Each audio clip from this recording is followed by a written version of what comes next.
তোমরা ভিডিওর থাম্বনেল থেকে বুঝতেই পেরেছো। হ্যাঁ, তোমরা ঠিকই শুনেছো যে দীনকিশোর ঠাকুর কিছু কীর্তনে, কিছু ফেসবুক ক্রিয়েটার, কিছু ইউটিউবারদের উপরে আইনি পদক্ষেপ নিতে বাধ্য হলেন।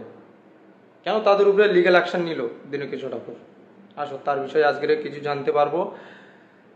তার জন্যই বলছি ভিডিওটা তোমরা শেষ পর্যন্ত দেখো, তাহলে তোমরা বুঝতে পারবে। কিছু ফেসবুক ক্রিয়েটার, কিছু ইউটিউবার, হ্যাঁ, আর কিছু কীর্তন জগতের কিছু মানুষ দীনকিশোর ঠাকুরকে বদনাম করার জন্য আজ উঠে পড়ে লেগেছে। কিছু কীর্তনিয়াদের উপরে লিগ্যাল অ্যাকশন নেওয়ার একটাই কারণ, তারা হচ্ছে যেখানে যে কোনো যে প্রোগ্রামে দীনকিশোর ঠাকুরকে ডাকছে তারা সেই প্রোগ্রাম ক্যান্সেল করছে, যার কারণে তাদের উপরে লিগ্যাল অ্যাকশন নিতে বাধ্য হলেন দীনকিশোর ঠাকুর। কারণ ওইসব কীর্তনিয়ারা সেই সব কমিটির মানুষদেরকে বিপদে ফেলার চেষ্টা করছে, মানুষের মধ্যে একটা আতঙ্কিত একটা জিনিস আনার চেষ্টা করছে। তাহলে ভাবো তো, এখানে শেষমেশ কমিটির মানুষ নয়, শেষমেশ দীনকিশোর ঠাকুরকে বিপদে ফেলার চেষ্টা করছে এরা। যার জন্যই দীনকিশোর ঠাকুর আজ এইসব কীর্তনেদের উপর আর কিছু ফেসবুক ইউটিউবার এদের উপরে লিগ্যাল অ্যাকশন নিতে বাধ্য হয়েছেন। তো চলো আজ তাদেরকে এক এক করে নাম বলি, যে কাদের উপরে, কোন কোন কীর্তনে, কোন ইউটিউবার, কোন ফেসবুক ক্রিয়েটারদের উপরে লিগ্যাল অ্যাকশন নিয়েছে, তাদের নাম তোমাদেরকে বলি, তোমরা শোনো। প্রথমেই আসে ইন্দ্রমিত্র।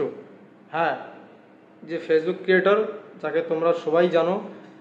তারপরে আছে থটস অফ দীপের চ্যানেলের অনার, যার নাম দীপ।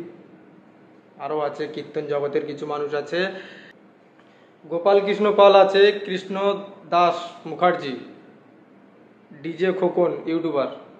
এইসব মানুষদের উপরে লিগ্যাল অ্যাকশন নিতে বাধ্য হয়েছে, কারণ এরা মানুষের মধ্যে এমন একটা বিভ্রান্ত সৃষ্টি করছে যে পরবর্তীতে মানুষ এমন এক পর্যায়ে আসবে সেটা বলার ধারণার বাইরে।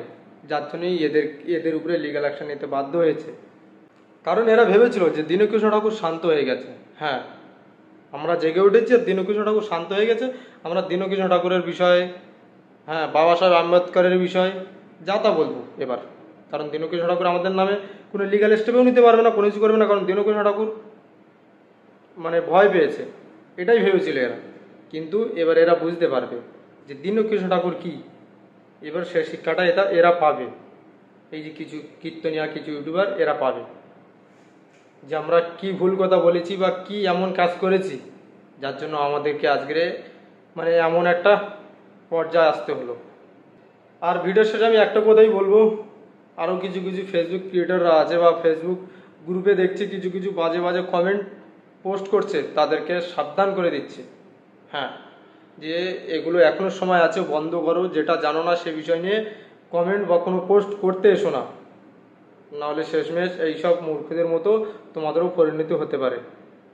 যার জন্য বলছি যে এগুলো বন্ধ করো। কারণ নামে মিথ্যা বদনাম ছড়ানো এটা সম্পূর্ণভাবেই লিগ্যাল কাজ।